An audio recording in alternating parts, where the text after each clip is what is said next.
যে ডিপ্রেশনে যে আত্মহত্যা করছে কিংবা বিষ খাচ্ছে, গলায় দড়ি দিচ্ছে ইত্যাদির মতন অনেক বেশি মর্মাহত এবং আহতজনক ঘটনা দেখে থাকবেন।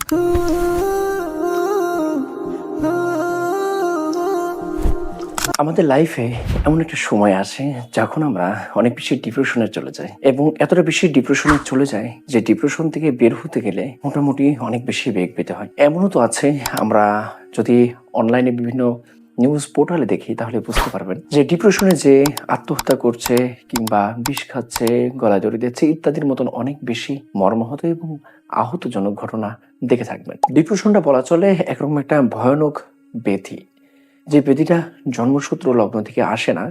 এটা বেশিরভাগই ভর করে আমাদের জীবনের চলার পথে বিভিন্ন নানাবিধ দুষ্ট এবং কুবুদ্ধি মাথার মধ্যে যখনই চড়াও দিয়ে ওঠে তখনই এই সমস্যাগুলো সৃষ্টি হয়। এবং ডিপ্রেশন থেকে বের হতে গেলে অল্প কিছু শর্ত এবং কারণ সামনে রাখলেই সেখান থেকে বের হওয়া যায়। এবং বলা চলে আমি নিজেও একজন ডিপ্রেশনে ভোগা রোগী হতে পারতাম, কিন্তু ততটা ডিপ্রেশনে ভুগতে হয়নি শুধুমাত্র একটা উছিলার মাধ্যমে। আমি বেশি বই পড়ি, সেটা হয়তো আপনারা জানেন। সেখান থেকেই আমি লাইব্রেরিতে আত্ম উন্নয়নমূলক বই খোঁজ করছিলাম।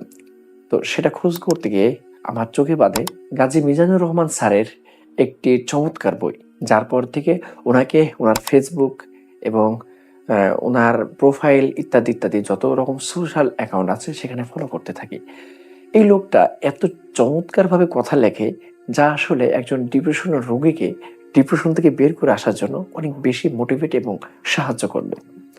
ওনার বইটির নাম ছিল ঘুরে দাঁড়াও আরেকবার। এবং ঘুরে দাঁড়াও আরেকবার না, আমাকে বারবার এখান থেকে ঘুরে দাঁড়ানোর জন্য উৎসাহ এবং অনুপ্রেরণা দেয়। শুধু অনুপ্রেরণা নাই, এখান থেকে আমাকে কামব্যাক করার জন্য অনেক বেশি উপদেশ দেয়। সেগুলোই আপনার সাথে ছোট ছোট শেয়ার করি এবং সেই বইটি পড়লে আপনি কি কি উপকার পাবেন তার একটু খুঁটিনাটি আলোচনা করব।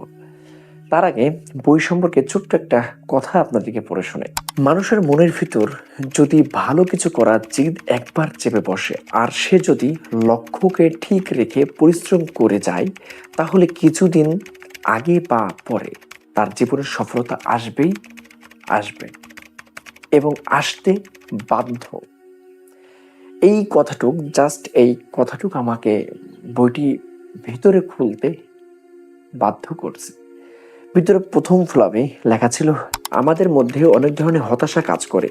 পাত্তা না পাওয়ার হতাশা, পরীক্ষায় ভালো রেজাল্ট করতে না পারার হতাশা, সহপাঠীদের থেকে পিছিয়ে পড়ার হতাশা, মেধাবী না হতে না পারার হতাশা, বিত্তশালী হতে না পারার হতাশা, হেরে যাওয়ার হতাশা, পছন্দের ব্যক্তি বা বস্তুকে না পাওয়ার হতাশা, ইচ্ছে পূরণ করতে না পারার হতাশা। এরকম শত হতাশার ঘুরপাকে বন্দি জীবনের পৃথিবীর প্রতি আগ্রহ হারিয়ে ফেলা মানুষগুলো নতুন করে মনে আশা সঞ্চার করতে পারছেন না। হতাশার মাঝেও বারবার ঘুরে দাঁড়াতে তাদের মনে শক্তি ও সাহস যোগাবে ঘুরে দাঁড়াও আরেকবার এই বইটি। সত্যি বলতে এই বইটির অনেক বেশি আলোচনা, মানে খুব বেশি যে খুঁটিয়ে খাটিয়ে আলোচনা করা এমন না, কিন্তু আপনি বের হয়ে আসতে পারবেন কিভাবে হতাশা থেকে, তার আলোচনা করছে মাত্র 1 থেকে 157 নম্বর পৃষ্ঠার মধ্যেই। এবং এই বইটা পড়তে কখনোই আমার বোরিং ফিল মনে হয় না। আমি আমার পিছের টেবিলে রাখি, যখনই আমি একটু বেশি হতাশায় ডুব দিই তখনই এখান থেকে বইটাকে খুলে দেখি। তো সব মিলে অন্যধারা থেকে প্রকাশিত বইটি আমার কাছ থেকে তখন কত নিচ্ছিল ঠিক মনে নাই, মিনিমাম 2 থেকে 3 বছর আগের এই বইটি কিনা। তবে বইয়ের গায়ে রেট দেওয়া আছে 320 টাকা এবং বইটির ভূমিকা অনেক বেশি টানে নেয়, 1 পৃষ্ঠার মধ্যেই সীমাবদ্ধ রেখেছে এবং এখানে 24টি অধ্যায়ের মধ্যে রেখেছে, যার কারণে বেশি বোরিং ফিল হবে না। এর কারণ হচ্ছে মাঝে মধ্যে ছোট ছোট কথাগুলো আপনাকে আরো বেশি অনুপ্রেরণা দিতে সাহায্য করবে। যেমন, ব্যর্থতাকে ভয় করার বদলে চেষ্টা না করে বসে থাকাকে ভয় করো, রয়টি বেনেট। মানে এই কথাটি যে লিখেছে তাকেও উল্লেখ করে দেওয়া হয়েছে এখানে।